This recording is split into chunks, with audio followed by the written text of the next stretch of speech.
हमें दुख होता നമുക്ക് है ദുഃഖം तो വരുന്നത് 2 രണ്ട് കാരണങ്ങൾ कारणों वजह കൊണ്ടാണ്. से। കുറേ मुख्य 2 കാരണങ്ങളുണ്ടെങ്കിലും बहुत ഏറ്റവും പ്രധാനപ്പെട്ടത് पहला कारण ये है ശാശ്വതമല്ലാത്തതിനെ जो ശാശ്വതമാണെന്ന് കരുതുന്നു. शाश्वत ടെമ്പററി नहीं है ആയിട്ടുള്ള उसको हम കാര്യങ്ങൾക്ക് शाश्वत സ്ഥിരതയില്ല मानते हैं। എന്നുള്ള അറിവില്ലാതെ जो ഓ टेम्पररी है ഇതിങ്ങനെ उसको टेम्पररी ना തന്നെയായിരിക്കും मान എന്ന് करके കരുതി ദുഃഖിക്കുന്നു. ये ऐसा ही होगा നമുക്ക് വേണ്ടി हमारे ഒന്നും लिए। തന്നെ और നിൽക്കാൻ जो പോകുന്നില്ല. എന്നിട്ടോ നമ്മൾ रुकता അതിനെ नहीं है उसको पकड़ते हैं हम, നേടാൻ ശ്രമിക്കുന്നു. उसको बनाए അപ്പോ रखने നമുക്ക് की चेष्टा करते ദുഃഖമുണ്ടാകുന്നു. हैं, तब हम दुखी होते हैं। എല്ലാത്തിനും മാറ്റം വരുമെന്ന सब कुछ വസ്തുതയിൽ परिवर्तनशील വിശ്വാസമില്ലാഞ്ഞിട്ട് है, നമ്മൾ എപ്പോഴും ये ഇരുന്ന് भरोसा വിഷമിക്കുന്നു. नहीं होने पर ഓ हम ഞാൻ दुखी हो ഇങ്ങനെയാണ്, जाते എൻ്റെ हैं। ബുദ്ധി मैं ഇങ്ങനെയായി ऐसा ही हूँ, പോയല്ലോ, എന്നെ ഒന്നിനും കൊള്ളില്ല, എനിക്ക് मेरा ഒന്നും ചെയ്യാൻ दिमाग ऐसा പറ്റുന്നില്ല ही है, मैं എന്നിട്ട് बेकार സ്വയം हूँ, मेरे से कुछ പഴിചാരുന്നു, होता नहीं, या എല്ലാവരിലും കുറ്റം खुद को हम കണ്ടുപിടിക്കുന്നു. दोषी ഇതും ठहराते हैं, നമ്മളിൽ या ദുഃഖമുണ്ടാക്കും. किसी और को दोषी ठहराना ആദ്യത്തെ കാരണം हमारा ഇത് दुख का തന്നെയാണ്. पहला പിന്നത്തെ കാരണം कारण है। എന്താണ്? दूसरा कारण വിപര്യയ എന്ന് विपर्यास है। വെച്ചാല് विपरीत ഇല്ലാത്തത് मतलब ഉണ്ടെന്ന് കരുതി जो है അതാണ് नहीं സത്യം उसको എന്ന് कल्पना വിചാരിച്ച് कर लिया ജീവിക്കുക. और वही सच है मान വീട്ടില് लिया।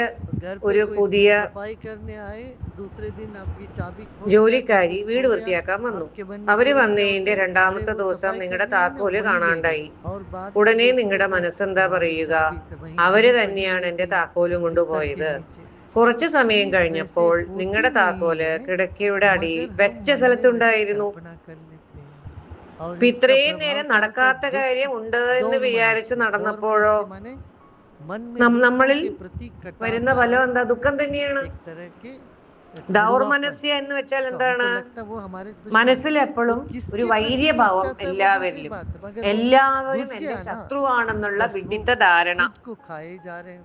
ഈ ഒരു फिर ചിന്താഗതി തന്നെ विपर्यास होता നമ്മളെ है तो छटपटाहट होती है, चैन से बैठ ഇല്ലാണ്ടാക്കും. नहीं सकते, और सांस फूलने लगती है, വിപര്യ और എന്ന किसी चीज അവസ്ഥയിലോ में रुचि नहीं നമുക്ക് रखते। ये നമ്മുടെ सब മനസ്സിന് जीवन में സ്വസ്ഥതയുണ്ടാവില്ല. एक के पीछे ഒരു एक സ്ഥലത്ത് आने ഇരിക്കാൻ लग പറ്റില്ല. जाता है। फिर हम ശ്വാസോച്ഛ്വാസം മര്യാദയ്ക്ക് എടുക്കാൻ दुख में പറ്റില്ല. डूबे എപ്പോഴും रहते हैं। ശ്വാസം എടുക്കുമ്പോൾ तो ഒരു गुरु के पास आने से सबसे തടസ്സമായിരിക്കും पहले ये चीज समझे, जो അനുഭവപ്പെടുക. शाश्वत है പിന്നെയോ उसको अशाश्वत करके ഒന്നിലും ഒരു मानो, ഇഷ്ടം और जो ഉണ്ടാവില്ല. सबसे शाश्वत है वो ഇങ്ങനെ ईश्वरीय ജീവിതത്തില് सत्ता है, ഒന്നിനു പിറകെ उसको ഒന്നിങ്ങനെ माना, तब मन സംഭവിച്ചുകൊണ്ടേയിരിക്കും. शांत हो गया।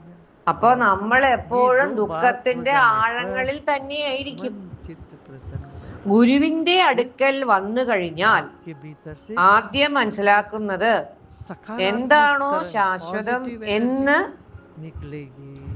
ഇത്രയും കാലം साधना करिए, सत्संग सुनिए, भजन करो, വിചാരിച്ചിരുന്നത് नाचो അത് गाओ, ये ശാശ്വതമല്ല सब എന്നും इसीलिए रखा। എപ്പോഴും सेवा करें, ശാശ്വതമായിട്ടുള്ളത് ഭഗവാൻ മാത്രമാണെന്നും, അപ്പൊ ഭഗവാനെ വേണം മുറുകെ പിടിക്കാൻ. ഈ രണ്ട് കാര്യങ്ങൾ മനസ്സിലാക്കി കഴിഞ്ഞാൽ മനസ്സിൽ എപ്പോഴും സന്തോഷമായിരിക്കും. മാത്രമല്ല നിങ്ങളുടെ ഉള്ളിൽ എപ്പോഴും പോസിറ്റീവ് എനർജി നിറഞ്ഞിരിക്കും. അതുകൊണ്ട് സാധന ചെയ്യൂ, ഭജനകൾ പാടൂ, സത്സംഗത്തിൽ പങ്കെടുക്കൂ, നൃത്തം ചെയ്യൂ. ഇതിനു വേണ്ടിയിട്ടാണ് ഇതൊക്കെ വെച്ചിരിക്കുന്നത്. അതിൻ്റെ ഒപ്പം സേവയും ചെയ്യൂ.